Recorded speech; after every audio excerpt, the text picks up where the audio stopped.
Happy Tuesday evening, everybody. Welcome inside the After Hours Lounge. Go ahead and pull up a stool. We're here for the next 2 hours, and we got a great show lined up for you. We are brought to you by Bellevue University. Download all the championship action to your smartphone happening on Bellevue's campus by downloading the BU Bruins app to your phone tonight. ESPN has ranked the top 10 college football coaches. Do we agree? John Schreiner does not. We'll debate that at 6:15.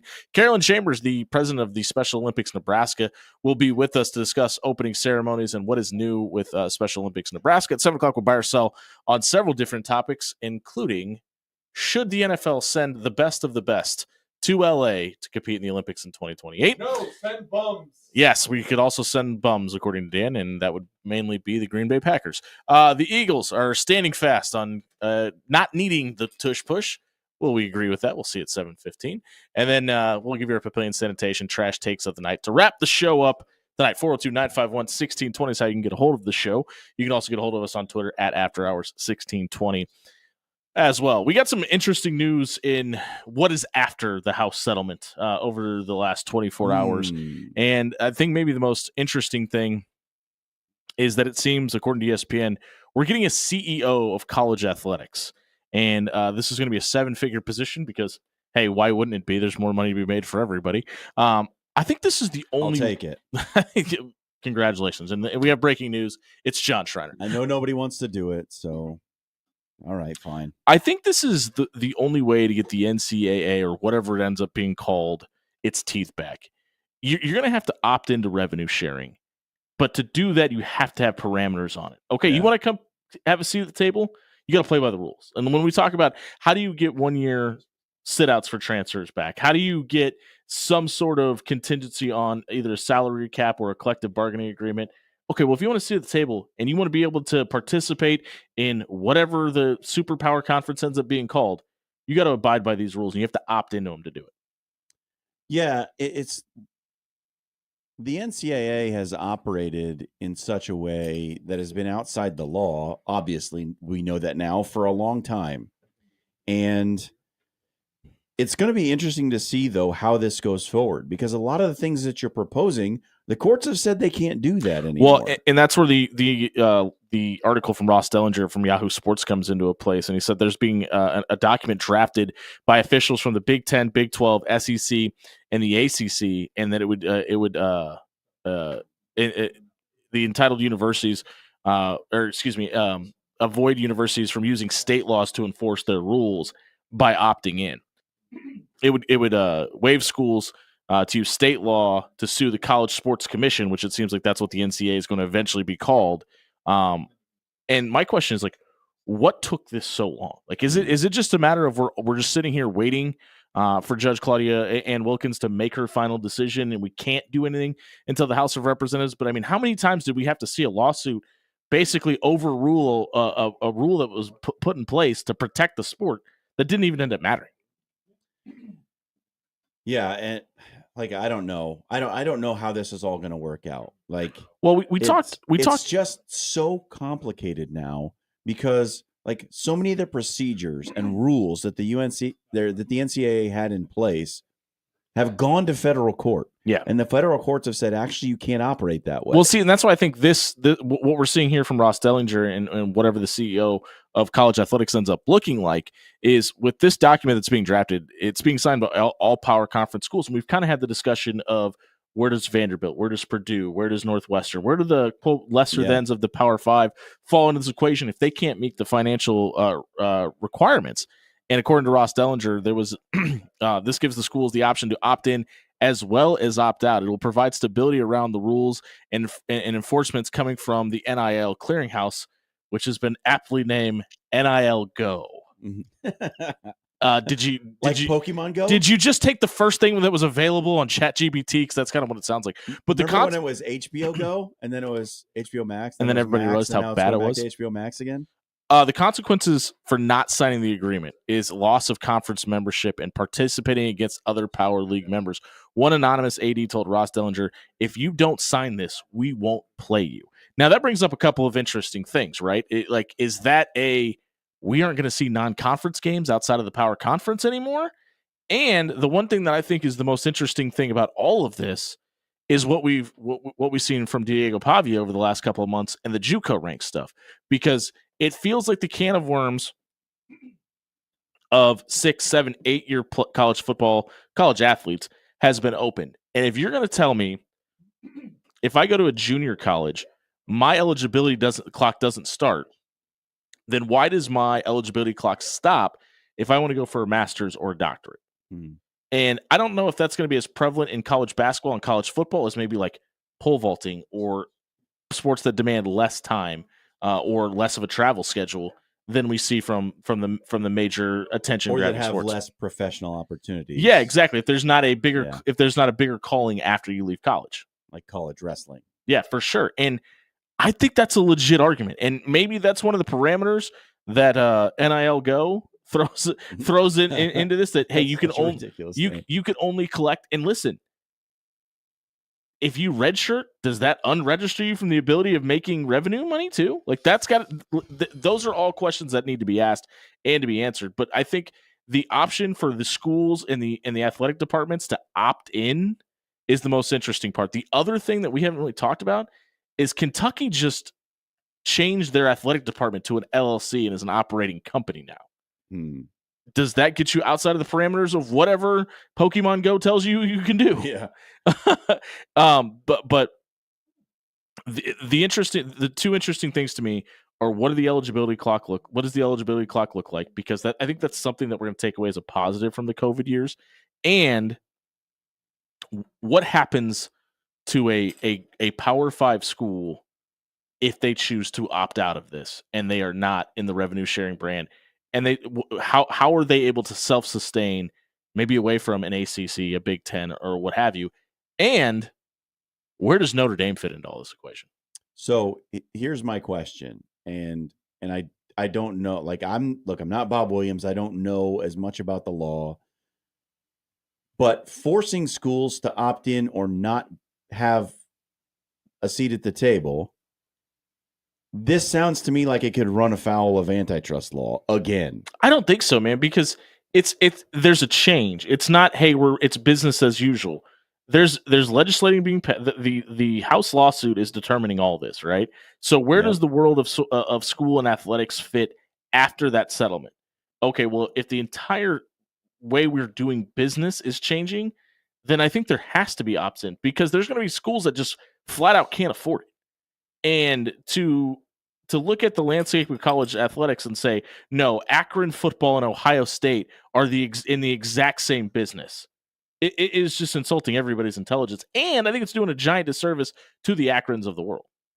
I think you should also have to point out that the Ivy League schools have already come out and said, we're not being a part of this right now. So I think that will be how Princeton and Harvard and all those schools do, and how they fare over the next few years is going to be huge to how other teams will view how important revenue sharing is. The interesting part there is right now. So that tells you that the Ivy League is thinking about how much longer do we want to kind of sit on the shelf and not be a part of this. They're perfectly fine to sit on the shelf. I agree. I think they are. Exactly. That's how they operate, especially in the football space. They barely play a non-conference schedule. Their whole entire season is determined by how you do in league play. And Ryan Fitzpatrick shows up. Literally. Ryan Fitzpatrick is actually probably the best person to talk to about Ivy League football, because he actually understands why it makes sense. Well, I just feel like if it goes down this road, we are about 5 years away from another massive round of lawsuits for people who have been left to the side. And I think it's really interesting that what we talked about last night with the commissioner of the ACC saying, hey, we need this to hold up for 2 to 3 years, right? Because we need it to hold up for 2 to 3 years because we're seeing how we can benefit from it financially. And if you opt in, how often do you get the chance to opt out and vice versa? Because those are there's no way you can do this one time and either you're in now or you're out now, because obviously the landscape of financials and the economic structure changes all the time. My question. My answer. I don't know if there's an answer. If a school says that, well, we can't afford to opt in, like we can't do that. Yeah. Is that not the College Sports Commission limiting the athletes at those schools and their ability to earn money? No, because the transfer portal is a thing. And if it still is, and if it's, you have the ability to go elsewhere. We're not limiting the ability to do anything. If you want free transferability and we're going to keep this in place, well, then we're going to give you the option to go wherever you like. And if your athletic prowess doesn't get you the top dollar, that's the going rate. Yeah, I mean, I understand the argument, and I feel like this just opens the whole cycle of lawsuits up again. But I think that the verbiage is going to be important. Opting in and opting out. We gave you a chance, and here's the parameters to get your opportunity. If you don't financially have those, then do you really deserve a seat at the table to begin with? Because if that's sticky territory. It's not, though, because if everybody wants their money, if everybody wants their cake and to eat it too, and everybody wants to get paid, this is economics at its finest, right? Like, everybody wants more money, but you know what happens when prices of things go up? Everybody gets charged more. And you know what? That free seat that you had at the table before, that doesn't exist anymore because there's financial dollars that are proving that you need to have the finance. It's the same. Sure. It's the same thing as when you buy a car. Yeah, listen, everybody in this room would love a Ferrari. Do you want to pay the insurance on the Ferrari? Because that's the financial responsibility you have to have that car. Do you want to see the table? Well, then prove that you have that you deserve the revenue that we're going to kick back to you, and that you can draw the attention, the eyes on your product, and you have the financial stability to be able to pay the athletes that are driving that revenue to your university. But this was the old argument for so long, right? It's like, well, you don't have to play college sports. You can go and do something else if you don't like the rules here. You can go earn money somewhere else. Like, if you don't want to play by our rules and you don't want to abide by all the restrictions that we have on college sports, then sorry for your luck. Go do something else. And that's what the argument is now. Right. But before that, you didn't have representation from agents. You didn't have NIL collectives acting as third parties to broker deals for athletes. So there wasn't representation, which is why that was able to be taken advantage of. And where the difference is now is the athletes actually have a voice. And if the university is gonna opt in, and by the way, you now become an employee, which what you just said happens all over the country and employees everywhere, where it's like, here's the rules and you can't break them if you want to work here, and that's not antitrust. Well, that's the difference.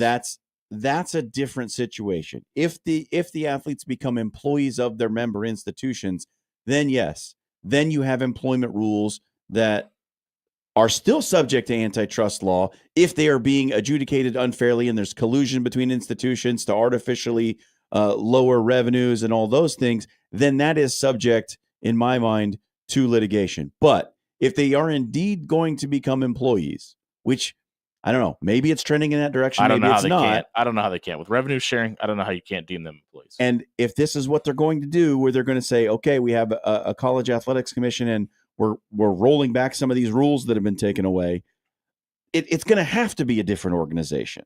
It's going to have to be set up very differently.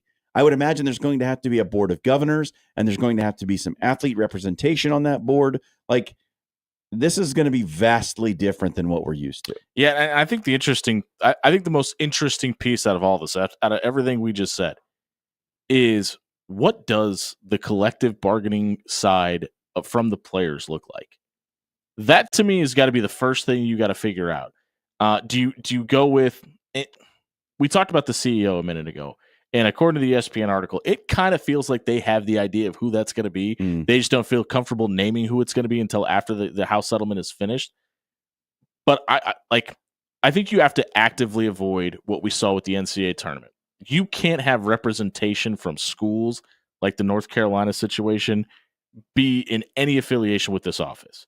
I think it has to be a completely non-biased third party that has the fiduciary benefits of everybody at heart and is trying to benefit everybody going forward. You can't have somebody that is an Ohio State booster, current employee or in the pocketbooks of somebody somewhere making these decisions. Because when I first read this article, and we got a few paragraphs down before they mentioned that it's going to be a nonpartisan person, this felt perfect for a guy like Nick Saban, who still has his finger on the pulse of college athletics, has been in a seat to have to make some of those tough decisions, and understands the ramifications on not only the coaches but the players as well, and what that looks like.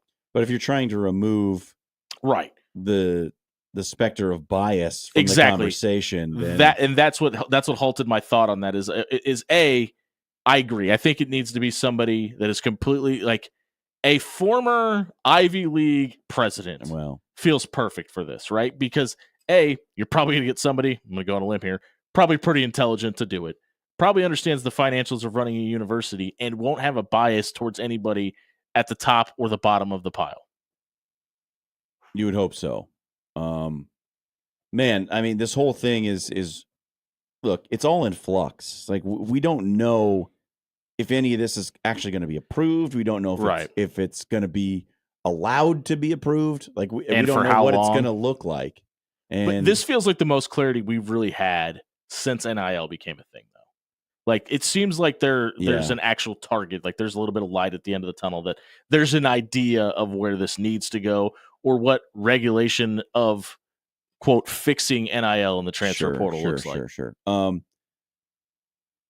I also worry that they're going to try to limit NIL, which is going to cause a big problem. Well, they've already started doing that with the whole $600 thing, where you can't, anything over $600 has to be adjudicated by somebody and be paid or deem whether or not that's fair market value. The only thing is you could get, like 12, 13, $600 NIL contributions from the quote unquote, person. Same person, but under different people. LLC A, LLC B. Yeah, there you go. B LLC. Steve's car lot, Joe's car lot. Yeah. No, and listen, I think that's probably the most backwards thing, right? Is like, you can't put that toothpaste back in the tube. You have to, like, it's been deemed illegal by the highest court in the country. Yeah. And listen, if the goal is to make it an amateur or a semi-pro model, and you're basing it off the NFL, like, there's no salary cap on what Patrick Mahomes can make from State Farm. Right. There just isn't. So there should not be a salary cap on what Dylan Raiola can make from Gorilla Car Wash. It just has to be approved sponsorship by the league. Yeah, because that salary cap has absolutely nothing to do with his actual, like, promoting ability. Which means that would be illegal. Which means that revenue sharing should not have anything to do with what you can make from NIL, because it's literally the same thing. Which is what I worry, that they're going to try and put a cap on how much NIL a player can make, and which is going to cause a huge problem. I almost would think it helps the game a little bit, so that way you don't. It's illegal, Logan. They can't do it. But I think what you might get to is these guys are entertainers. Though there might be some. I don't agree with it. No, but they're going to try and find a way to do it. Why do people spend so much money on Saturdays in Lincoln, Dan? Because they're being entertained. But football players. No. If you really want to get into this, I'd love to do this. You don't think football players are entertainers? No, I don't. I think they're paid. Have you not seen Dylan Raiola's TikTok videos? The school. Baby Gronk, shout out. Don't ever do that again. He took that video down. Yeah. No one knows that happened. They are employees of the school now. Not yet. In the NIL era, no. Let's just stop pussyfooting around this whole thing. They're not. They're not on anyone's employment roll. They are employees of the school at this point. If Dylan Raiola is getting paid $1 million through the 1890 NIL collective that has nothing to do with the University of Nebraska at Lincoln. More than that. We all know that it does. We know that he's technically an employee of the school. And to have his wages garnished due to the NCAA saying, well, he makes too much money. Illegal. That is 100% wholly illegal. They could just call it a commission cap, could they not? They can't do that. No. It would literally be like if you got They're a not job, selling Logan, anything. And they said, you're never allowed to make more than $1,000 a month. Well, I mean, they do that, but you'd be like, no. But they're like, it would basically be them saying, you can only make this much money, and you're never going to make more than this much money ever. Like your employer can tell you like when you are supposed to work, but outside of your work hours, they can't tell you how much money you're allowed to make when you're not at their building. Like, that is not a thing that can happen. Well, and it's almost diminishing somebody's value for your gain too. Like, the only reason to do this is because you personally don't want to drive the market up. Sure. There's literally the only gain of that is from the university side, and maybe whoever's shilling out the NIL money. but it, like, to put a cap on it is what got us in this situation in the first place, and because the cap was $0. And if it's just so ludicrous to say we want this to look like a professional model, but we're going to limit the professionalism. Yeah. Like you just can't. There's no way. Even in an opt-in situation, because you know what's going to happen. Players are going to stop showing up. Mm-hmm. Like that's what you're talking about here. Like there's either going to be a walkout situation, and I know there's somebody saying, "Well, I'd play for Matt Rule for free right now." Well, that's great. Yes, there's probably a reason you're not playing for Matt Rule right now. But it's one of those things that the only people that would be not benefiting from that are the people that are driving the revenue. Sure. And that's what this is supposed to fix in the first place. The other thing that I wonder about is if this College Sports Commission says opt in or don't play with us. Or die. What if there's a major school that opts out and says, I'll go independent? We're going independent and we're going to pay our players millions of dollars because we have an exclusive TV deal and we're going to get the best recruits because we're going to pay them the most money. Now, what are you going to do, College Sports Commission? I mean, that's been happening since 1982 when Notre Dame signed that deal with NBC. And that's why I think they're the most interesting entity of all of this. And I've been saying when the show started since 2019 that you're never going to get super conferences. You're never going to get a super league until the people in South Bend, Indiana get on board with it. For that reason right there, because they've proven to you they do not need you. They don't need your TV money because they're getting it from somewhere else. And they have the second, third, fourth, somewhere in that range, biggest checkbook and can just pay everybody else to come elsewhere. Like, but Notre Dame has such a big fan base. Like, they can play Sandwich State from Northern Alberta, and they usually they're going to get a huge, and they usually do it every year. They're going to get a huge viewership, and the TV money's still going to be there, and they're still going to be able to pay players a whole bunch of money. Then they can declare themselves national champions of the Notre Dame Football League every year. Like, and by the way, they're going to get dudes drafted, and they're going to develop talent, and they're going to hire the right coach. Yeah, and I don't think that everything we just said doesn't matter unless Notre Dame's on board. And I felt that way since since Nebraska went to the Big Ten. Everybody went, well, what's going to happen? And then Texas and Oklahoma went to the SEC. Well, what's going to happen? Nothing. Nothing is going to happen until the domino in South Bend falls. Well, there can be enough dominoes that fall ahead of them to push them over. But can there though? To the point you just made, if we've got the checkbook, we can write the biggest check to get the biggest stars, and we could play. But they can't get all of them. We could play Idaho, and we could play Southeastern Louisiana, and we're going to draw a 6-9, pun intended, on NBC every Saturday, and it's going to draw the money. It's going to draw the ratings. Listen, I don't see any way because of that entity being able to operate by itself. Yeah. That if you're the Ohio States of the world and go, well, if they can do it and they can just pay everybody whatever they want and there are no rules, go ahead, Big Ten. Let us know how you do without us. Yeah. It's going to be an interesting debate. The defections are going to be the interesting part of this whole thing if it ever comes to pass. And I hate to say this, but the one thing I'm worried about, though, is I don't want to see a Purdue, a Northwestern, a school of that ilk that is the university benefits so much from the revenue stream that they bring in from sports that they lose their sports teams and possibly their university. Hey, if you missed our opening segment tonight, want to hear us yell at each other about a lot of different things, check it out at SoundCloud.com/AfterHours1620. Don't forget to clock in for the night shift tonight. J-Man, Captain, thanks everybody that's chiming in on what we're talking about tonight. Our opening segment was brought to you by Allo Fiber. Allo goes beyond internet by bringing a fast, reliable, all-fiber network right up to your home. If you're in Ralston, if you're in Papillion, they're digging in your neighborhood right now. You don't have to settle for the Stone Age level internet. You can upgrade tonight. They've also got great cable services. I just got a Wi-Fi extender put on my house a couple of months ago. I love it outside. I can go all the way up to my neighbor's house, 4 doors up, still get my Wi-Fi all the way down the street. Check out allofiber.com for all those great benefits tonight. We'll be right back. Catch up with Carolyn Chambers, the president of Special Olympics Nebraska, right here on 1620 The Zone.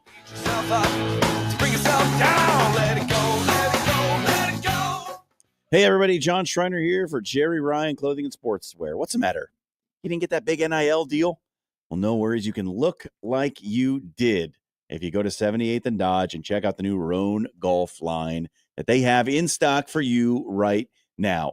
You are going to look like the best dressed golfer on the course when you go in and check out those new polos. They have beautiful, subtle designs on them that look like a regular pattern. When you get up close, there's a little golfer holding a golf club, or maybe it's a series of golf balls in a special pattern. They're great. They feel awesome. They look really cool. You are going to love them. You need to get in there. See John, Dan, Jake, Deanne, and Monier the Tailor. Tell them we sent you. Tell them you came to get the new Roan golf gear for 2025. It's at 78th and Dodge. Stop and get your golf game gear right for the spring. It's Jerry Ryan Clothing and Sportswear, dressing Omaha for 75 years. Cloudy, breezy, and cool into the evening with the temperature in the 50s. Skies will become partly cloudy later tonight, drop back to around 44 for the low, and then partly cloudy, breezy, and cool on Wednesday, a high around 66. I'm Chief Meteorologist Bill Ranby from KETV News Watch 7.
Hello.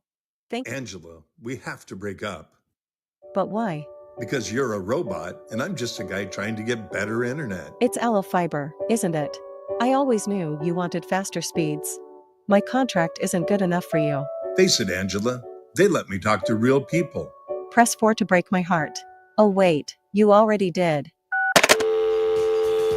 Visit allofiber.com to switch today.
Life is unpredictable, with seasonal storms and plumbing issues hiding around every corner. You can't predict the future.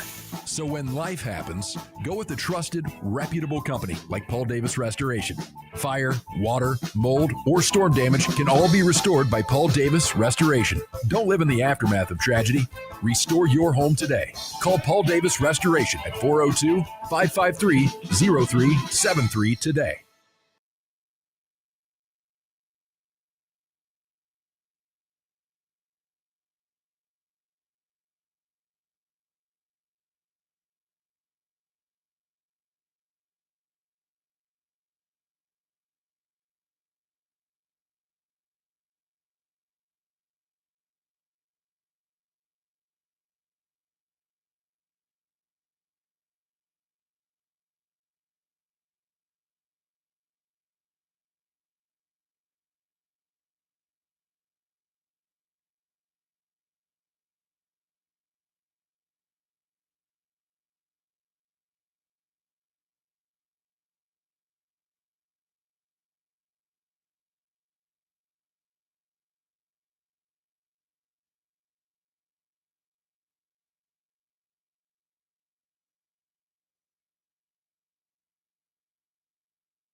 Hi, I'm Cole Scharf with Scharf Painting. Choosing a painter isn't like picking a color swatch. It's about the trust and craftsmanship. Every space is unique. Family owned and detail driven. We paint everything: homes, businesses, interiors, exteriors, and even decks and fences. Based in Omaha, we'll travel anywhere for your project. With Sharf Painting, it's more than paint, it's a relationship. We communicate, we follow through, and we take pride in providing excellence. Visit sharfpainting.com for your next masterpiece. Look sharp with Sharf.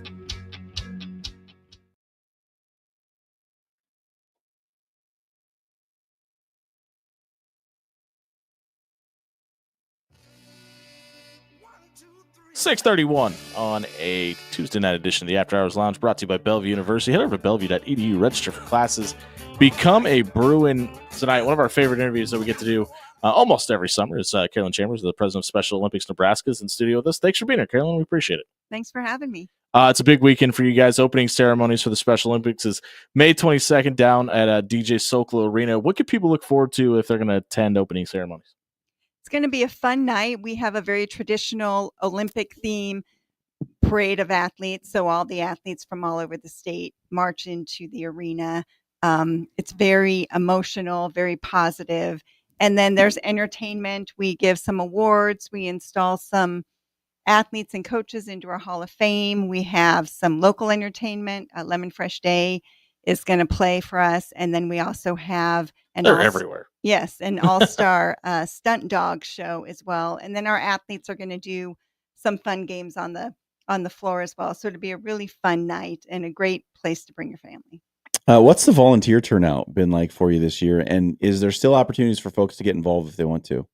Yeah, surprisingly, our volunteer turnout has been pretty good. Oh, good. With it being a holiday weekend. Yeah. Sometimes that's a struggle, but we've got some last minute signups and it's going well, but there's always room for more. To do that, you go to our website, which is sone.org, and there's a button that says Get Involved. You click that and it's going to take you to the page to volunteer. We've seen a tremendous response from Unified Sports, and it feels like that's growing. We have high school athletes in here all the time to talk about playing Unified Sports and being involved in that. Why has that kind of taken on a life of its own? How are you guys helping that grow as well? I think that has been one of the most powerful things that we have done in schools across the state. I think not only does it create opportunities for people with intellectual disabilities, which is at the core of who we are, but it creates opportunities for students without that changes their life forever. And that's the feedback I get from students, the feedback I get from parents. And I think if I look back at my legacy, that's going to be one of the greatest things that I think I worked on, partnering with the NSAA on this initiative 10 years ago now. It's been incredible. As the president, what is your role? What are you taking care of? What are you looking after? So my role this week is doing things like this. Yeah.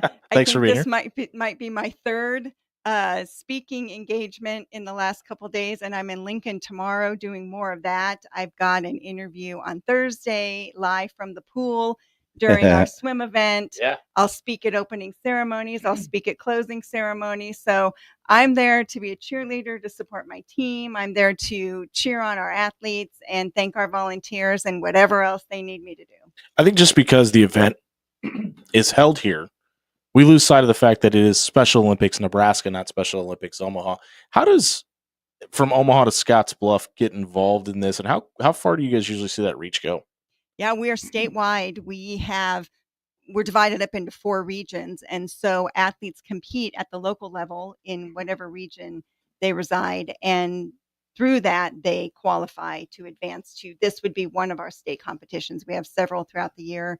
So yeah, we do reach there. We reach there also in things like polar plunges. If you hear of the polar plunges here, which we'd love to see you there next February, jumping into the frozen water. But there's a polar plunge in Scotts Bluff as well. And I was out there this last March, and they have a great community turnout there as well. So our reach is far. And with the school programming, as you mentioned, we also are in schools in Scotts Bluff and Ogallala and Alliance and all across the state. So really, we are a statewide organization, and we do hear a lot about Omaha because that, is the most populous part of the state between Omaha and Lincoln. So that tends to be the focus, but really making an impact across the state.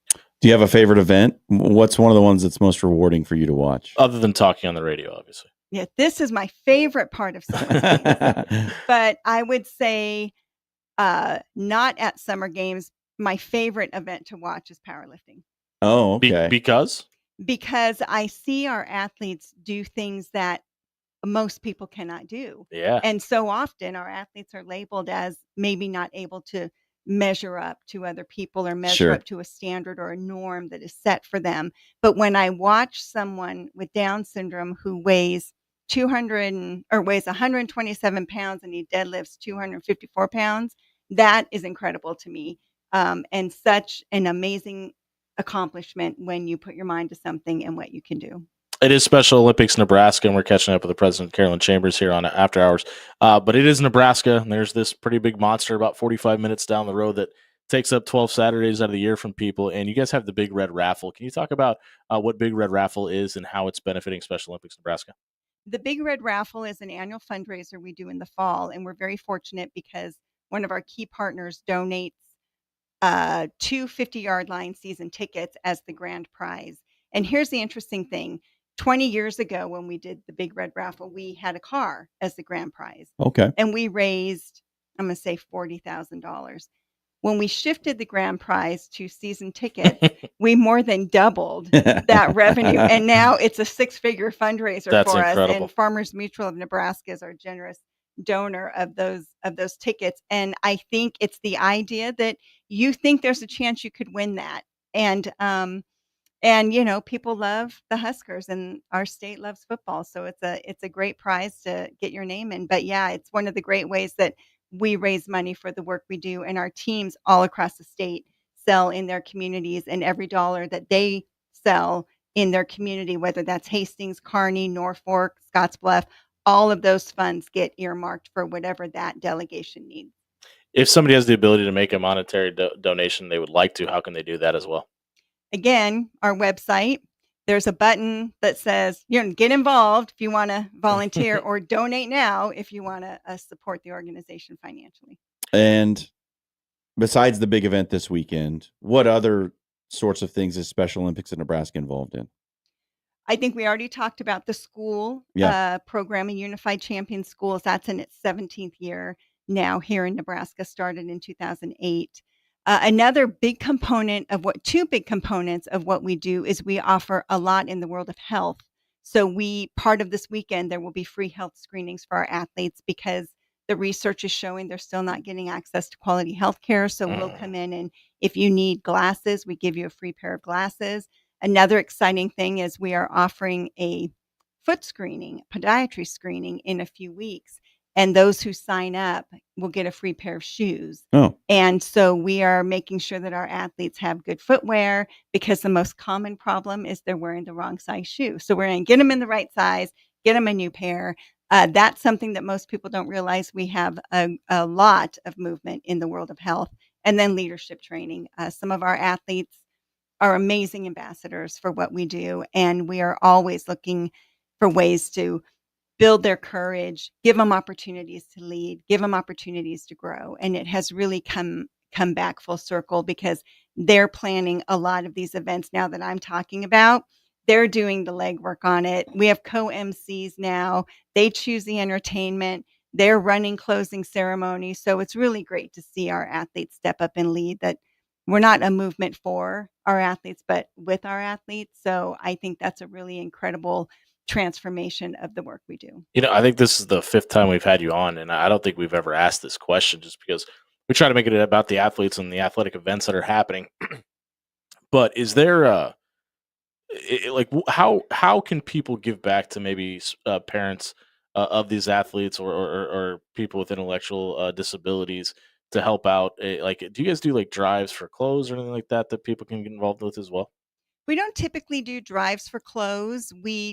It's really about either time or treasure. So I think if people can give their time, we're always looking for qualified coaches. We, as much as we love, a parent to come out and coach a basketball team, if you have a skill set in that area, we really want our athletes to know how to really play basketball. And they really want that as well. That's the feedback that they give us. So I think if you have a skill set or if you have time to offer for any a myriad. We have 19 different sports. Certainly, to get involved with that. And then obviously we have a $3.2 million budget. So we're raising money every day of the year.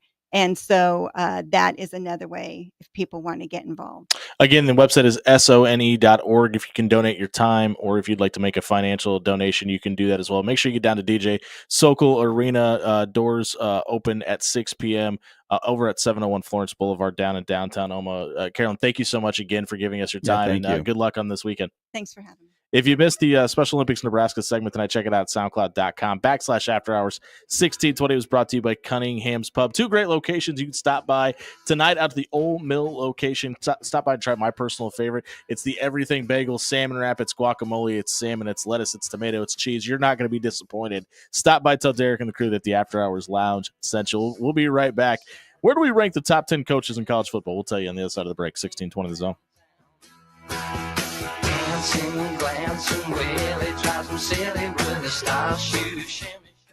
Hey everybody, John here for Bob at Williams Law. You heard us talking in the opening segment about all this new reorganization with College Sports Commission and legal issues and antitrust laws, and my gosh, it makes my head spin. But if your head is spinning for your own legal situations, or perhaps as we head towards the summer months, maybe one of your loved ones, perhaps one of your children, has some legal issues in their future. Well, don't leave your head spinning. Get the questions answered by Bob at Williams Law. Bob's going to give you a free, no-obligation legal consultation for any civil or criminal litigation that you may be facing. He's going to sit you down, explain your rights, walk you through the process, and get you ready for the big day in court. Bob comes in and talks to us about the big pressing legal issues in the world, and you can talk to him about the big pressing legal issues in yours. Check him out at williamslawllc.com.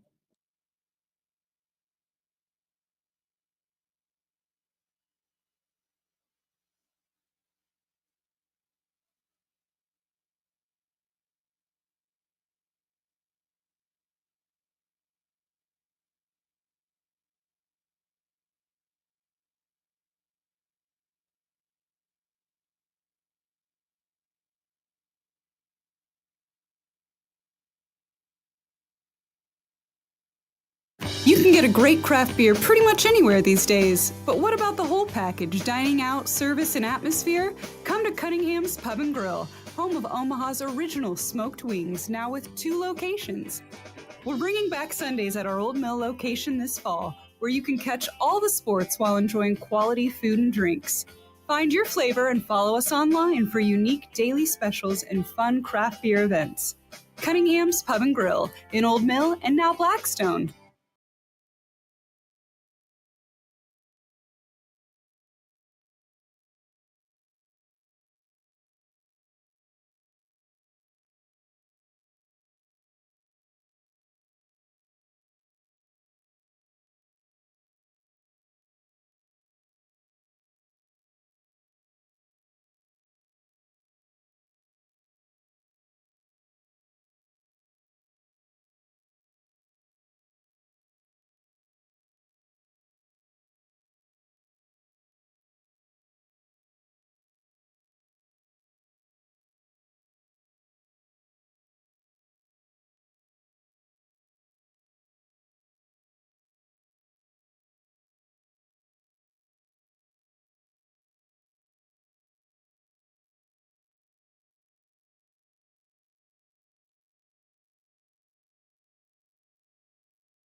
Criminal, civil, personal. If you or a loved one is facing a lawsuit, let Williams Law represent you and your family today. With more than 20 years litigation experience in Nebraska, Williams Law will defend you with the dedication you deserve. If you're facing a DUI or if your son or daughter has been accused of a crime, Williams Law is here for you. Call 402-522-6317 to get a free, no-obligation consultation and to get the representation you deserve today.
Life is unpredictable, with seasonal storms and plumbing issues hiding around every corner.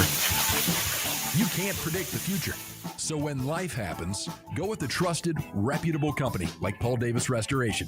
Fire, water, mold, or storm damage can all be restored by Paul Davis Restoration. Don't live in the aftermath of tragedy.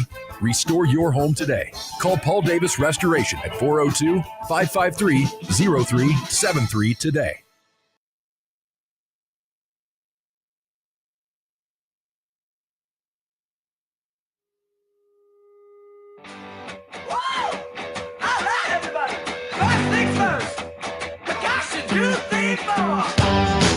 A lot going on in the sporting calendar tonight. A little bit of a baseball tournament going on in Omaha tonight. The Big Ten. Which one? Baseball. I'm not even going to call it a tournament. Round robin is happening to currently the Nebraska Cornhuskers at the top of the second in a 1-1 deadlock with Michigan State. Spartans kind of giving Huskers everything they can handle right now. We'll keep you updated going there. We're just minutes away from puck drop in the NHL. There's also the game 1 of the Western Conference Finals tonight. We'll try to keep you updated on everything going on around this. Can I just make one baseball comment? Yeah. Since I've been calling some high school baseball this week. Sammy Sosa. Nebraska baseball got a good one. Jay Ciola from Scott. Oh, yeah. Watch that kid pitch. Oh my goodness. He's an absolute flamethrower. He's touching 97 on the gun. I think it's been incredible how Nebraska's been able to recruit in the state, despite some of their shortcomings. And obviously, they've got some injuries this year that kind of need probably a few able bodies to replace some of those guys. And our boy Brady Ferguson, who was in here the other night, he struck out 11 in his start. That was incredible. Did you see any of his weird workout stuff beforehand? I didn't get to see any of his weird workout stuff. I feel like there was something really, really weird that he just didn't want to say. So I was trying to get somebody else to say it as the Huskers. Nope, that one's going to go out. If I was going to say get through 1 1/3, but still at the plate.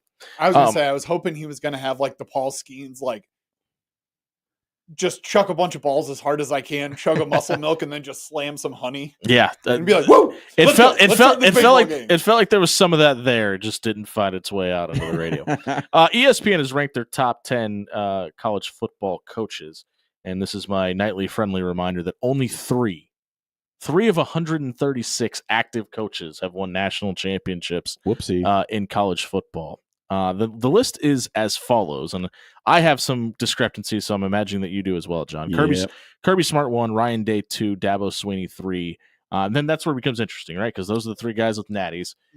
Marcus Freeman comes in at 4. Now, Notre Dame had a great season last year, made it all the way to the national championship game. Steve Sarkisian at 5, Dan Lanning at 6, Kalen DeBoer at 7. Oh, James Franklin at 8. And maybe the most interesting guy on the list, Kyle Whittingham from Utah, comes in at 9. And Matt Campbell of Iowa State rounds it out at 10. But I think this list is a peer into what you're seeing in college football right now, post Nick Saban, post Urban Meyer, that there's just a bunch of young guys that are at jobs that haven't proven themselves yet. And a little bit of an unknown, too, because like for guys like Sark, who's been very successful everywhere he's been where he hasn't gotten in his own way and has things humming at Texas, we still don't really know what it can be in Austin. And you have to have a little bit of reserve about Marcus Freeman, because is this what Notre Dame was, or was last year lightning in a bottle for the Irish? Because we've seen that program ebb and flow even with really good head coaching. So I think this may be the most arms wide open season that in recent memory about college football. Maybe even last year to some degree was even a little bit more had a few more question marks around it because there seems to be a little more stability. But you can point at some of the best jobs in college football right now, specifically in Tuscaloosa, and go, we don't really know what that is. And really, the SEC outside of Athens is kind of in that flux right now. Yeah.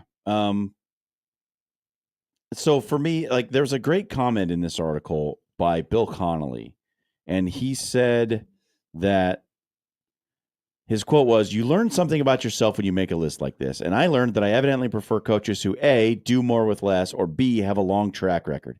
And he said that in regards to Steve Sarkisian. And it can fit Matt Campbell and Kyle Whittingham, by the way. Yeah. And so for me, when I'm thinking about who is the best football coach, right? Like, to me, I agree with Connolly. I tend to favor guys who are doing more with less. Okay. And this really switched for me when Gene Chizik won a national championship at Auburn, right?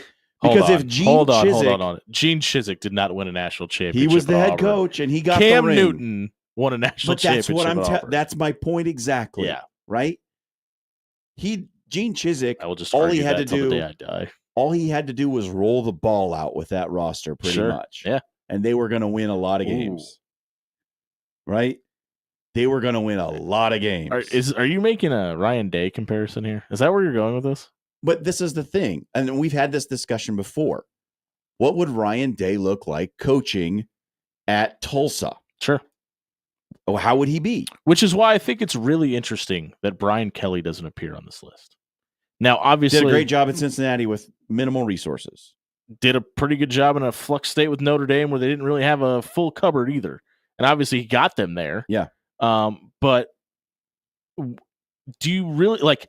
How much do we subtract from Brian Kelly's resume because now he's, quote, coaching against the best we're in the SEC? I don't know if people remember this or not.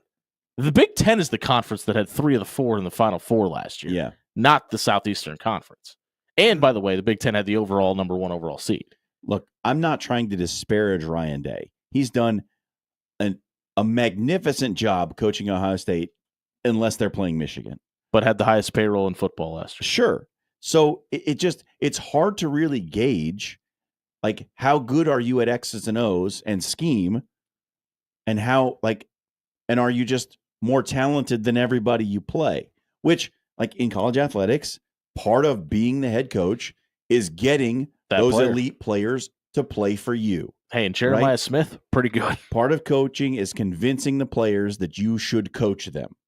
So that is at least a piece of it. So, yeah, in that regard, Ryan Day is great. As far as pure coaching, X's and O's, scheme, I can't say that I know how good Ryan Day is. I don't think anyone can. Is there anything to be said? And you and I have both kind of taken him to the woodshed.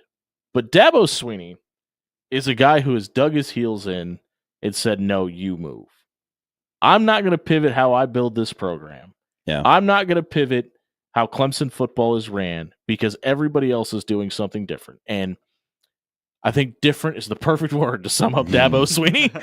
But is there something to be said about him not changing anything from his philosophy standpoint? Listen, you don't really have to hit the transfer portal very hard when you're getting pretty talented dudes to walk through your door, right?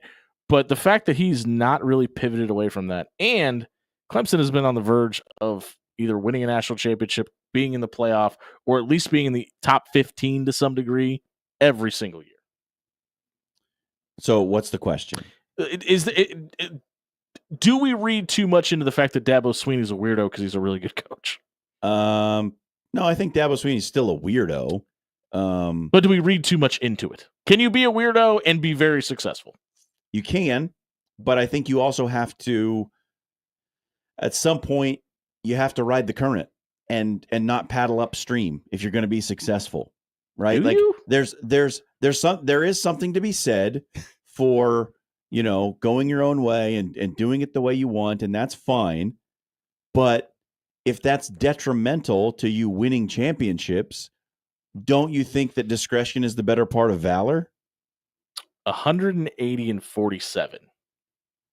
That's his record at Clemson. It's really good. And he's done it one way the entire time. Dan, you've been chomping at the bit to chime in here. Yeah, because Dabo Swinney's not weird. Also, stop pronouncing his last name Sweeney. It's Swinney. It's not. It's Sweeney. Yeah, so Dabo Swinney. There's an I in there. That's how you're supposed to pronounce it. So Dabo Swinney. That's not how he pronounces it. So I'm going to listen. Dabo Swinney. I'm going to listen to Dabo Swinney about how you pronounce Dabo Swinney. But he's not. No. Let me finish my. How is he not a weirdo? He's not a weirdo. Dude's a weirdo, man. He's doing college football the way that he wants to do college football.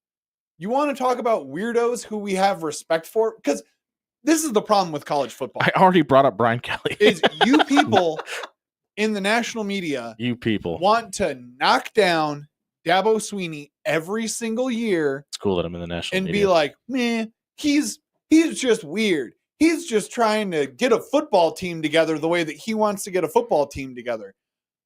Are we just going to turn a blind eye to the actual weirdos of college football, like Mike Leach, where they'd be like, he's dead. Hey, Mike, what's the game plan here in the second half? You know what's really great? Skittles. Skittles are the greatest candy you could possibly have in your pocket right now. It was Nerds Clusters. Look in here. I have Skittles in my pocket. He's got thoughts on candy corn as well. It's just, Mike Leach was an absolute weirdo, but there's not one flavor of weirdo, Dan. Yeah. Dabo Swinney is building it the I'm right looking at way one that's in a the way different that he flavor right wants- now. And he wants to build a team. I don't think he should get the weirdo tag for just being like, I'm not going to embrace the chaos. I'm just going to say this. We don't have enough time for me to explain all the reasons that Dabo's a Swinney and how he builds a football team is the least weird thing about him. I just think that he has been raked over the coal by, we'll go with Dan's point, by the national media for not pivoting the way his philosophy has worked forever because everything around him is changing. And I think there's something that's somewhat of a redeemable quality about that. It was the point I was trying to make before we started talking about Mike Leach for some reason. Look, I give him all the credit in the world for his record. His win-loss record is like it's unimpeachable. Who won this he's list? Great. Who on this list did you have the biggest problem with? Where Connolly and the guys at ESPN had him slated? Yeah, my biggest problem is Kalen DeBoer. Yeah, at 7 because he had one great season at Washington and a mediocre season by Alabama standards at Alabama, and he's the 7th best coach in the country. Like, yeah, he was good at Fresno State, but what did they do? I just don't think that Kyle Whittingham, I don't think Kyle Whittingham is in the top 10 discussion anymore, despite the stability that he has. That's exactly at what Utah. I was going to say there. But are we really going to have the conversation about Matt Campbell being a top 10 coach again? Like, did the down years not do enough for us to stop that, or has he turned it around enough at Iowa State that it's back in the discussion? Because you remember there was a couple of years there where every time a job opened, it was, well, are they going to call Matt Campbell, specifically the one in Lincoln? But that's neither here nor there. You talked about Dabo Swinney's record. Kyle Whittingham's 167 and 86. Dabo Swinney's doing the ACC. Dabo Swinney's got championships. Yeah. And Utah's been in like 5 conferences. Oh, that's a good point. What's more impressive? Winning at one power conference steadily across the board, or maybe it's more difficult to win more. But they've always scaled up though, right? So it's easier to get more talent. Definitely fewer resources and less fertile recruiting grounds. Yeah. Utah's becoming a little bit of a football hotbed. Kyle Whittingham to me is the prime example of doing more with less. But I always wonder, would he have what if they jumped to the ACC? Or what if he left Utah and went to Virginia? You mean what if they were getting $45 million a year in distributions? No, what if he went to like a place like South Carolina? No, I guess South Carolina is a bad example. What if he went to a place like Virginia Tech?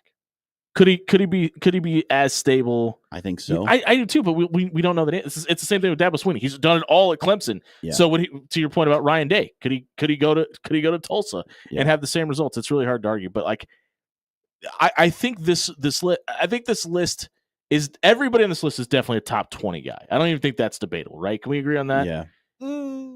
Yes. Yeah. Who would you? Yeah, for sure. My only problem is just the way that they frame the numbers to know around DeBoer.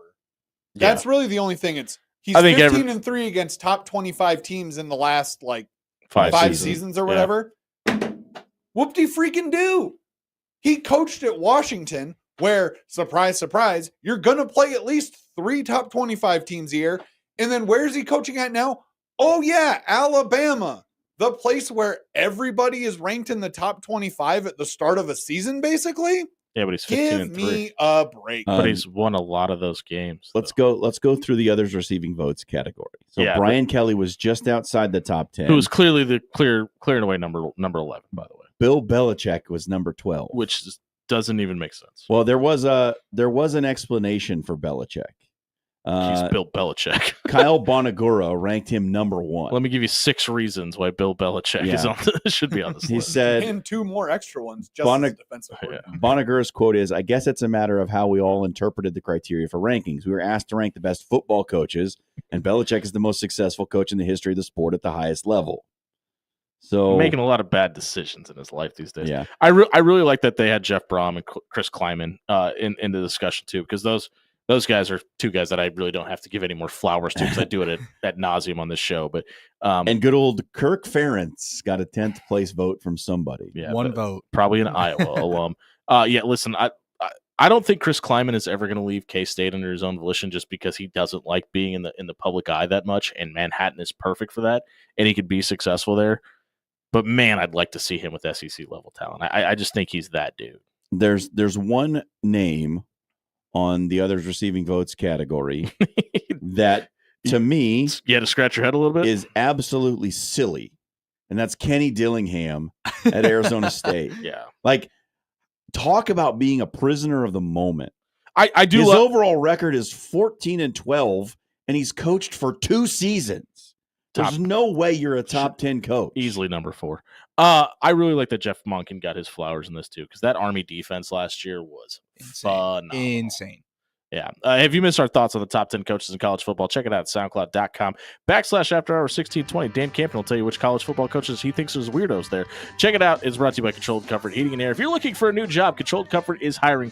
Whether you're a seasoned HVAC professional or maybe you're looking to start a new career, Controlled Comfort is here to help. Head over to ControlledComfort.com and apply for your new job today. We'll be right back, finding out what's trending on social media here on 1620 The Zone.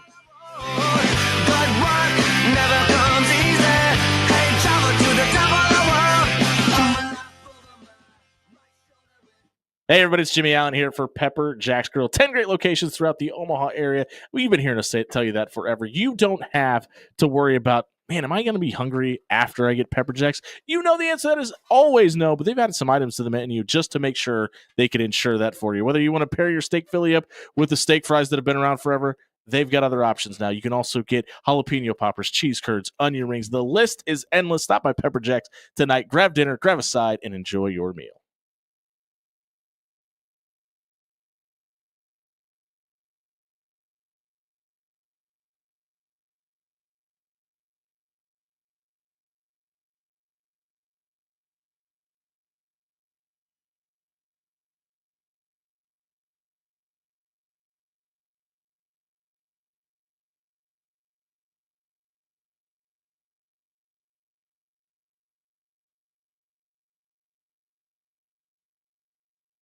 Cunningham's Pub and Grill, now open in Blackstone.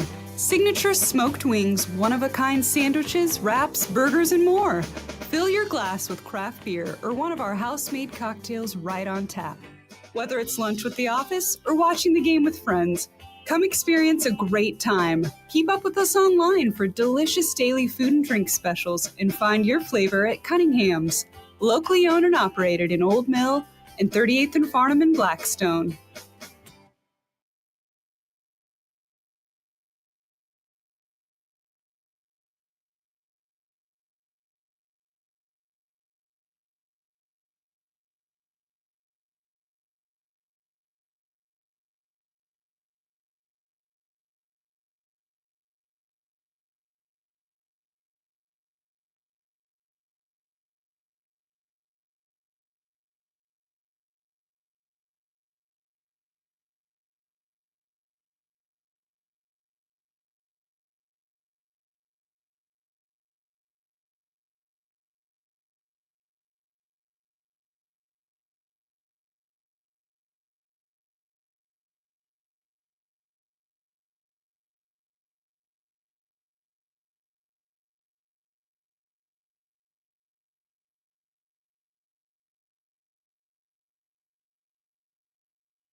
There's never been a better time to choose a new career path than right now. Hi, I'm Tracy with Papillion Sanitation. If you're at a point in your life where you want a career, not a job, Papillion Sanitation is the place for you. From 401k options to opportunities for career advancement, come make Papillion Sanitation your future. Check out papillion-sanitation.com today to apply and make a change for the better. Papillion Sanitation, equal opportunity employer.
If you're already rocking with this is time to turn up Power 106.9, Omaha's #1 for hip hop and hits. We're talking Drake, Cardi B, This sound like Cardi to the stage. Kendrick, They not like us. and all the biggest names in the game. Plus, exclusive remixes, throwbacks, and the dopest DJs. Powered by NRG Media Omaha. We bring you the energy, the culture, and the sound of the city. Lock in to Power 106.9.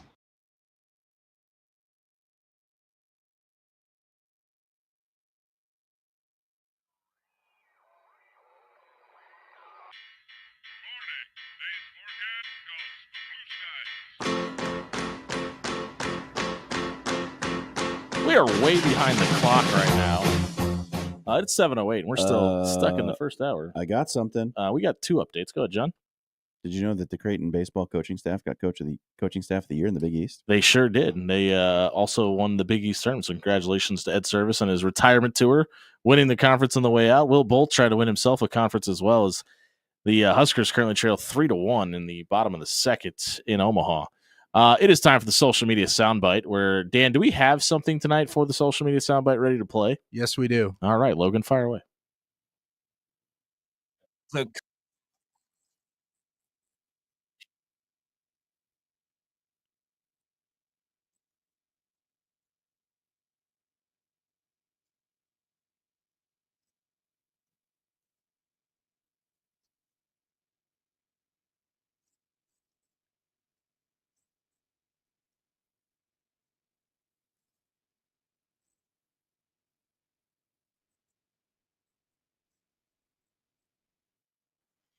That is obviously Bill Belichick, the head coach of the North Carolina Tar Heels, and his now fiance, Jordan Hudson. They got engaged today, so Allegedly. Congratulations to Coach Belichick and the future Mrs. Belichick.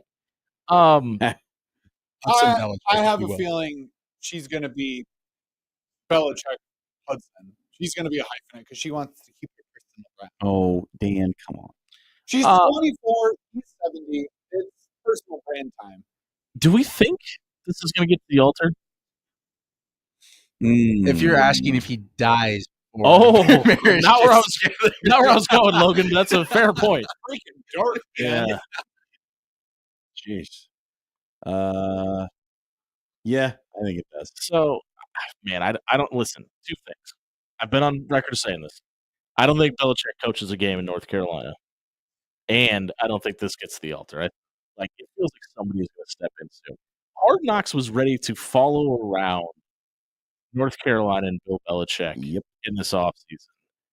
But because of the influence of Jordan Hudson, they chose to not do it and back it up. What the hell is she doing? She wants ownership of the show and creative control. Like, who do you think you are, lady? She wanted to co-direct it. This is the damn dumbest thing I've heard of in so long. So, like, people overstepping their bounds is like one of my big pet peeves. I went the other direction. What are they hiding? Because whatever it is, it feels like what they're doing to cover it up is probably worse than what they actually don't want people to find out. So this is actually a great comparison because with the Hard Knocks, like we've all seen it, it is pretty all access, to the majority of the players and the coaches and the GMs and people of that ilk of NFL franchises that you want to see. We've seen Bill Belichick do something extremely similar to this before. It's not a coach's life, but he did let NFL Films I forgot about follow him around for the full 2009 season.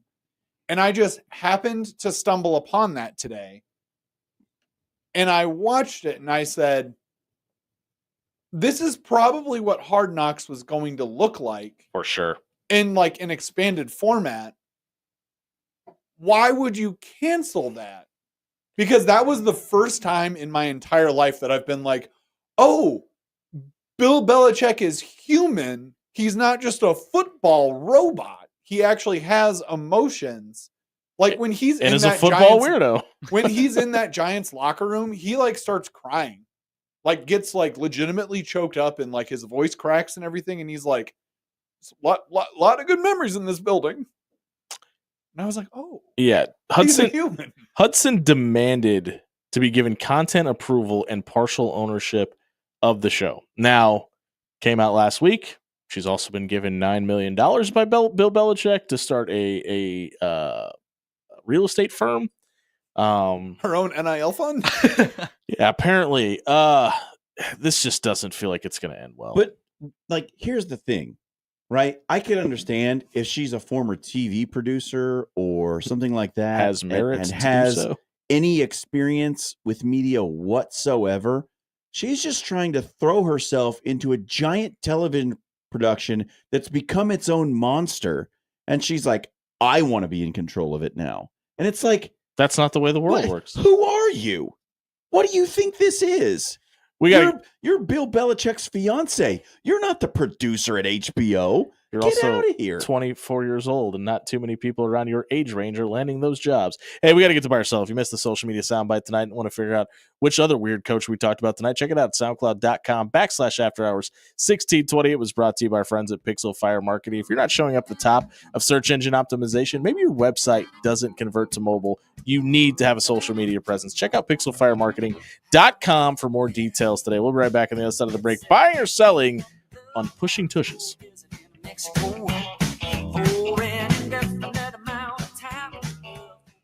Hey, everybody. John Schreiner here for Paul Davis Restoration. Storms, they've been around the area, haven't been hit too hard yet, but you know the big one is coming this spring. Is your house ready for potential storm damage? Are you worried about it?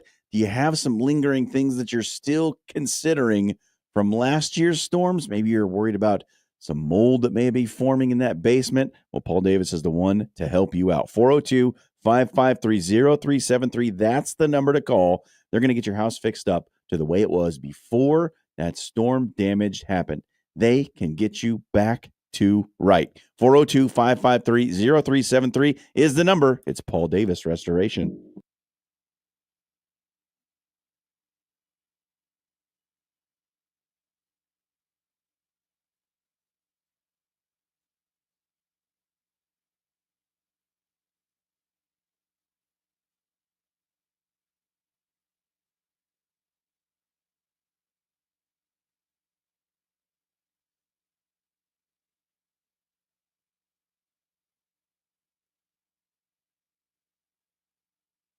The temperatures are rising outside. Don't let them rise inside. Controlled Comfort is your go-to for all things residential and commercial HVAC. Schedule an appointment today to get your AC checked out before summer gets here. Don't forget to make sure that your filter gets changed too. Head over to ControlledComfort.com and get the details on their annual maintenance plans today. For all your home and business needs, Control Comfort is here to please.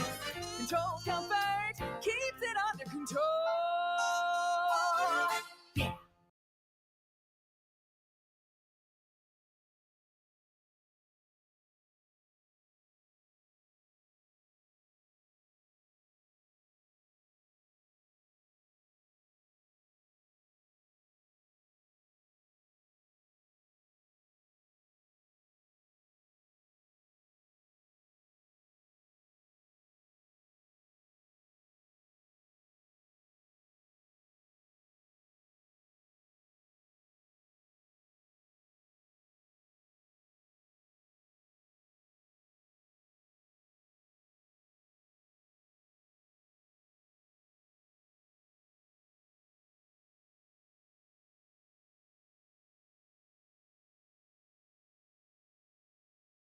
The Woodcliff Restaurant in Fremont is just minutes away from Omaha at Woodcliff Lake, your perfect dinner destination. Don't mistake the small town charm for small town food, because the Woodcliff Restaurant is a culinary treat. Voted Omaha's best outdoor patio, it's perfect for a romantic dinner or to bring the whole family to enjoy watching the fish and boats from the lakefront patio. Stop fighting traffic, parking, and one-way streets. Slow down and enjoy a fantastic dinner at the lake. Check them out at woodcliffrestaurant.com or Facebook for specials and events.